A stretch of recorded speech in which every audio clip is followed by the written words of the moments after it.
Hello, नमस्कार सभी को। Total knowledge with Suman ma'am YouTube channel में आप सभी का स्वागत है। आज हम कर रहे हैं भारतीय नदी प्रणाली की भारत में कौन-सी नदियाँ हैं, उनके बारे में हम डिटेल से पढ़ेंगे। भई ये 3-4 पार्टों में बनेगी क्योंकि हम बिल्कुल डिटेल में जाके पढ़ेंगे इनको।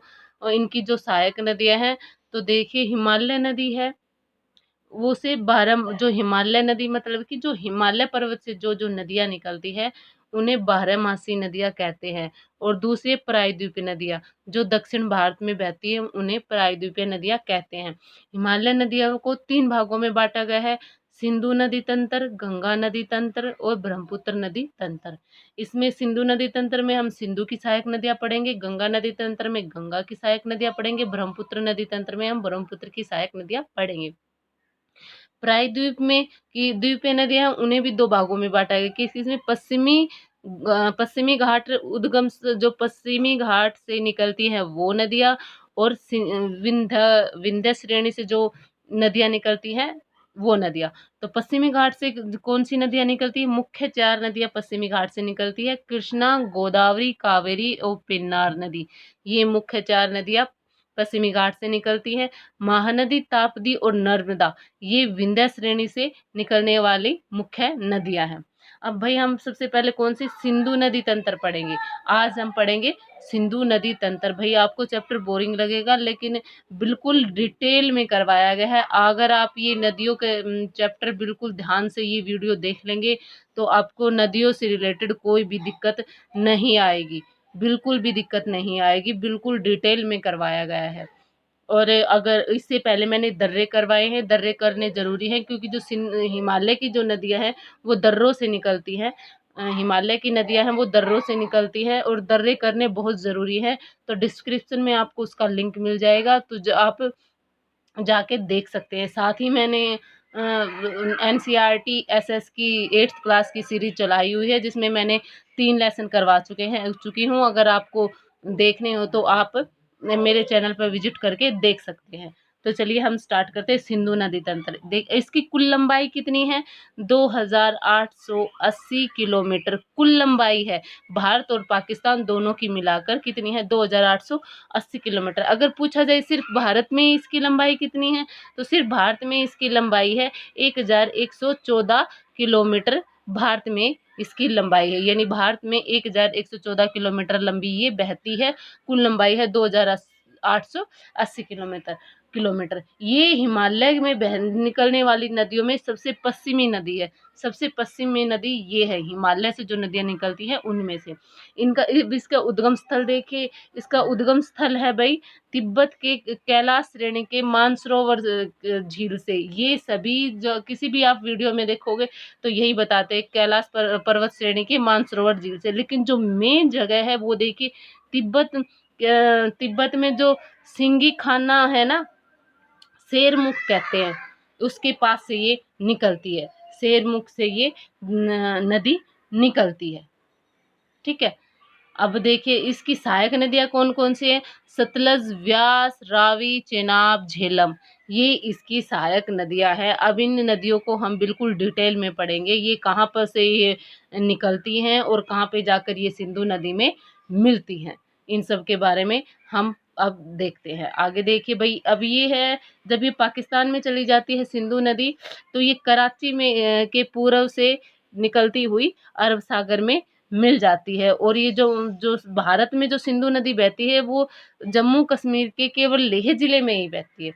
लेह जिले में ही बहती है, जम्मू कश्मीर के लेह जिले में ही बहती है। एक भाई 1960 में सिंधु जल विवाद हुआ था। सिंधु जल संधि हुई थी, जल विवाद हुआ था, बाद में संधि हुई थी।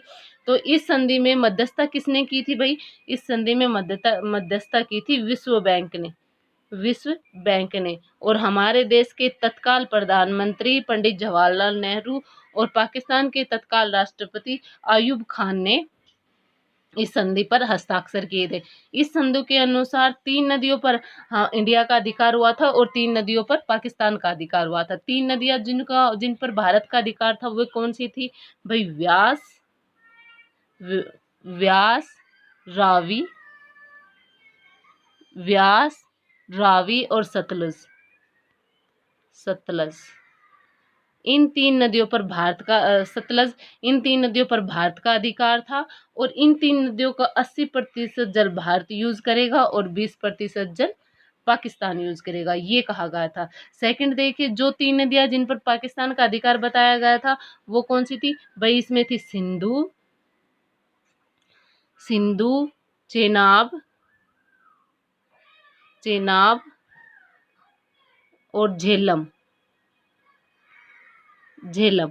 इन 3 नदियों पर पाकिस्तान का अधिकार हुआ था और इन 3 नदियों का 80% जल पाकिस्तान यूज़ करेगा और 20% जल भारत यूज़ करेगा। ये इस संधि के अनुसार तय हुआ था। अब देखते हैं पहली सहायक नदी किसकी? सिंधु की पहली सहायक नदी सतलज नदी। इसे क्या कहते हैं?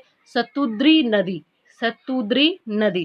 भाई मैंने बांध भी करवाए सतलुज नदी पर। कौन सा बांध बना हुआ है भाई? सतलुज नदी पर भाखड़ा नांगल बांध बना हुआ है। कहाँ?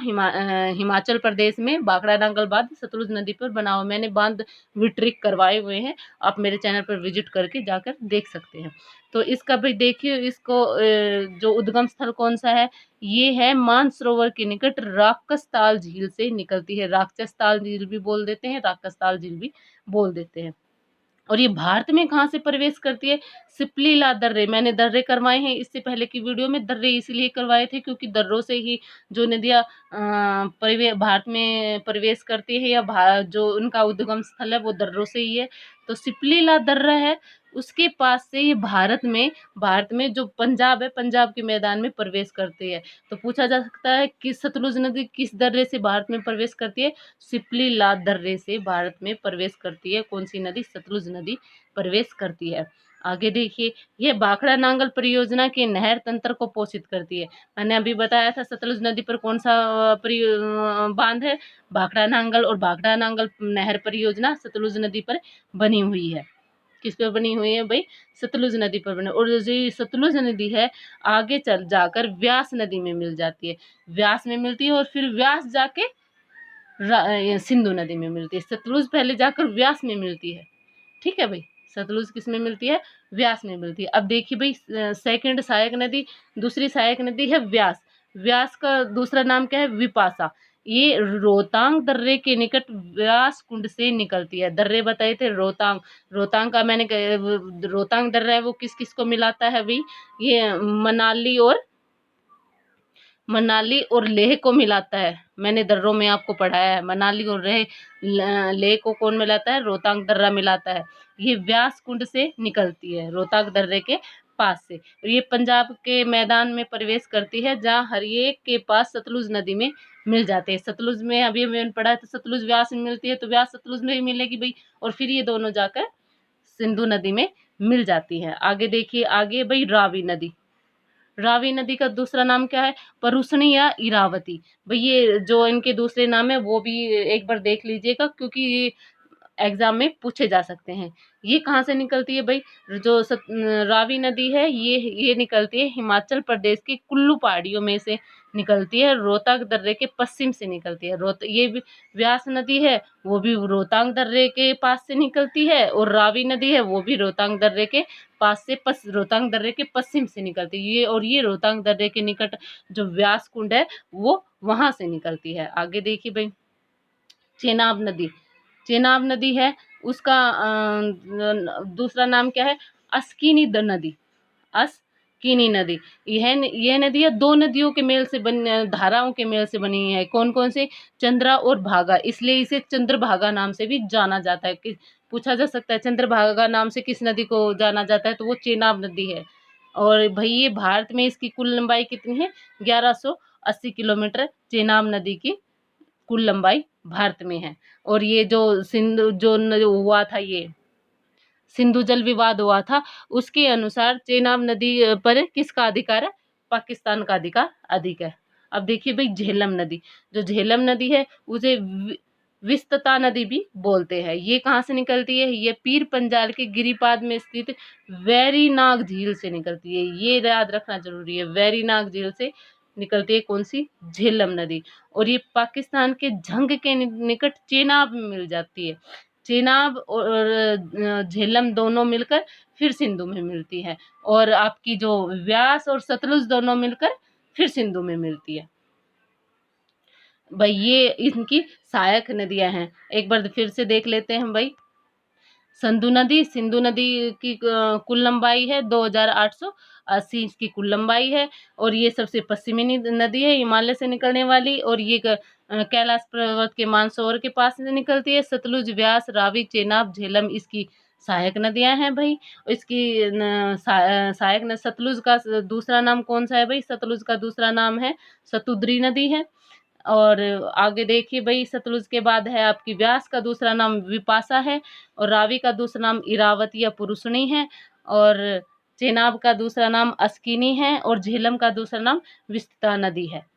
आई भाई ये मैंने सिंधु नदी तंत्र करवाया है। नेक्स्ट वीडियो में मैं आपको गंगा नदी तंत्र करवाऊंगी, फिर उससे नेक्स्ट वीडियो में ब्रह्मपुत्र नदी तंत्र करवाऊंगी। अगर आपको मेरी वीडियो अच्छी लगी हो तो प्लीज़ वीडियो को लाइक कीजिए, शेयर कीजिए, और कमेंट करके बताइए कि आपको मेरी वीडियो कैसी लगी, और प्लीज़ मेरे चैनल को सब्सक्राइब कीजिए। धन्यवाद।